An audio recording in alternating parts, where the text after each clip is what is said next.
Welcome to Fortnite. Oh my lord, what have I done? Oh, there we go, it's undone. Okay, we are going to be doing a how to peace control map. What's this? I've tried doing peace control, I'm not very good.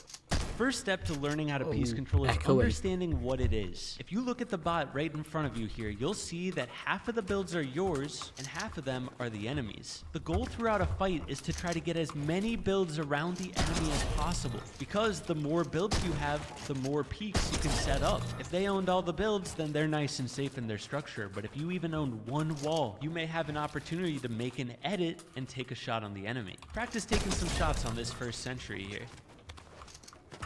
Okay, let's do that. Oh my lord, that's a lot of XP. Oh, I missed.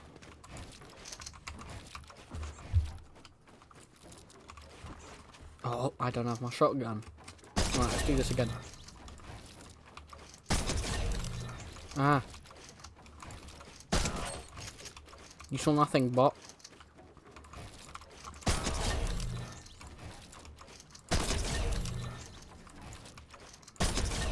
Okay.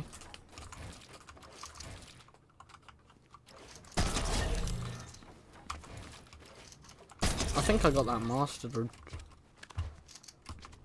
Okay, well, that's lesson 2. When you own all the builds around an enemy, this is the best scenario for you. You have them full boxed or full pieced. When you have all the piece on the enemy, they have no escape. All you got to do now is set up a nice peek shot, which we'll go into more later. If you're ever in a team game mode and you have all the builds around the enemy, a lot of times you want to wait for your teammate to get there. Tell your teammate you have them full boxed, and when your teammate gets there, you jump in together and you can get a free kill. Oh yeah, have you heard about the latest FNCS news? If you have, you don't need to comment. But it's going to be trios next year. I don't know how that's going to work.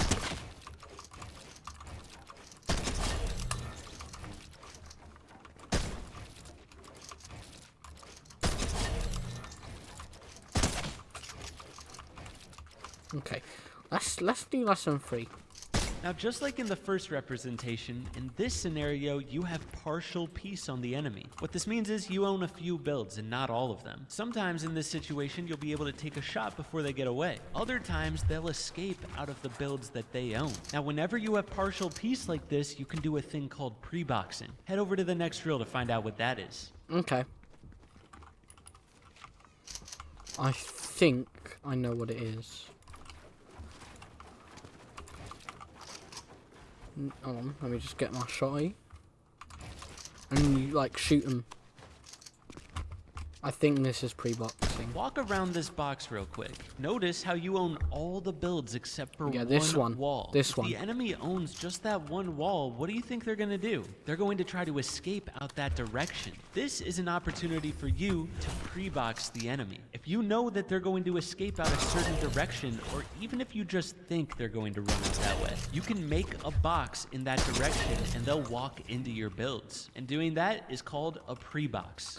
Okay, so they would edit, like, through here, and we have them pre-boxed in here so we can get the easy kill. Okay. Well, do I have to build this? Oh god, this ain't gonna be good, is it? It's important to note that cones are one of the most useful builds in the game. You may be wondering why. Cones can place farther than any other build. Try to stand as far away from this sentry as possible and hold out your cone bind. Look at how far that bad boy places. You can place a cone from almost an entire box away. But not only that, place a wall in front of this sentry here. If you look over the wall, the cone will place over the sentry a box away. So when you're in a fight, it's super important to try to look for opportunities to use cones to trap the enemy. Whether it be getting them stuck on a ramp when you get them coned, or placing it over walls just like I just showed you. Use cones more and you'll end up outplaying your opponent way more often. I think at least. I'm guessing you can do the same with walls. Another important thing to know is that you can place walls pretty far from yourself as well. Try standing still a layer below the sentry here, and hold out your walls. Then look straight up. Notice how you can place a wall in front of the sentry. That is basically called a high wall. You Okay, can this use is a high high walls wall. in so many different situations, to block shots from people above you, to get a wall on an enemy above you, just like you just did to this sentry. By getting that wall, you can edit it and set up a peek and get the kill. There's lots of ways to use high walls, which you'll learn throughout this map, but that's just the basics Oh, of it. damn. That was a good peek. Missed. Missed again. Oh, hit it for 41. Dead. Easy. Okay. How about lesson 7? Now it's time to understand right-hand peeks, which is one of the most important things to get down. Oopsie. Position yourself to the left of the window here. Try to make it so that the sentry can't see you. If you quickly walk to the right, take a shot, and then reset the wall. That is an example of a right-hand peek. That was good. In the next section of tutorials, we're going to be completely focusing on peeks. Okay. I think I'm doing it. Beginning tutorial peaks. This looks fancy.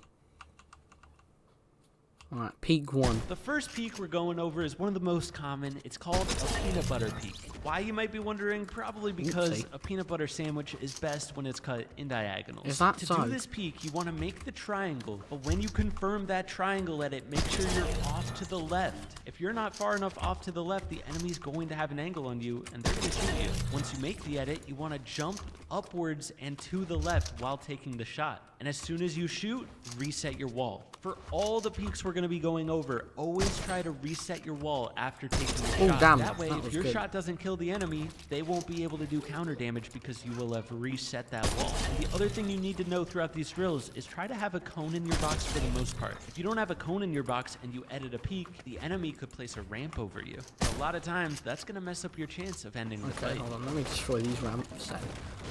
Boom. Okay.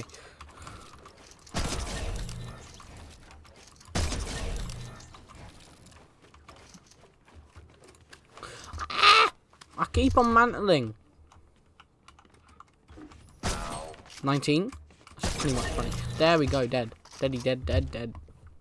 The second peak is a window peak, and now there's something you need to know. Try editing a window on the far right, and Okay. then make a far left, and then make one in the middle. Notice how the middle window peak is a lot bigger than the other two. This means you need to be careful whenever you do a middle window peak. Simply because if you're not far enough off to the left, the enemy's gonna have an angle on you and they're gonna shoot. So practice some different window peaks here, and when you feel comfortable, move on to the next one. Okay. 57. Dead.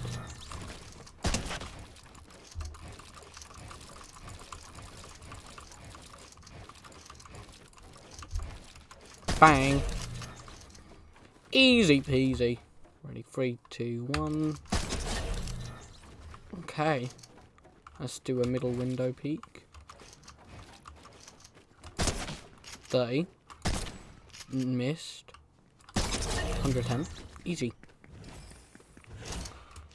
This peak is called a low wall. The way you do this peak is you crouch underneath the wall and then go up to take the peak. This Try is an placing even a lower cone wall. underneath you while doing this peak, because typically when you're in a fight, you're gonna want to have a cone in your box, otherwise the enemy might be able to put a ramp over you. So practice setting up this peak and all the rest of them with cones in your box. That way you can get some variety practice.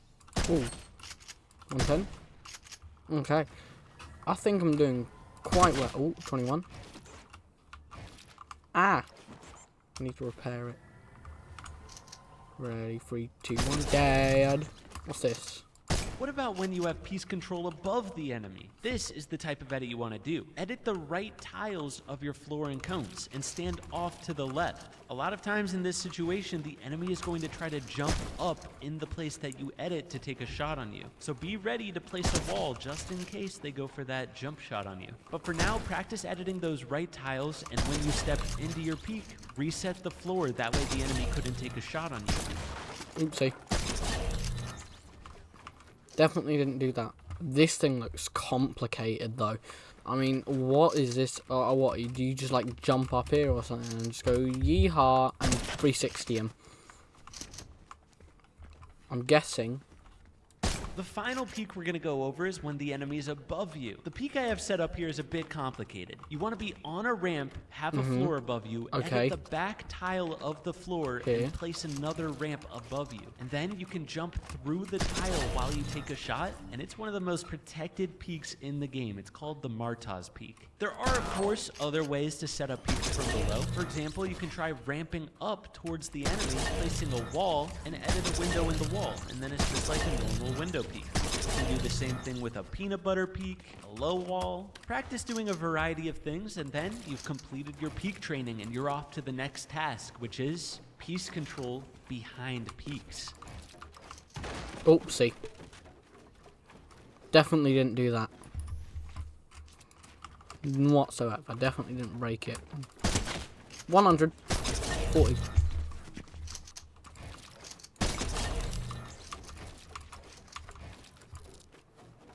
3, 2, 1, bang!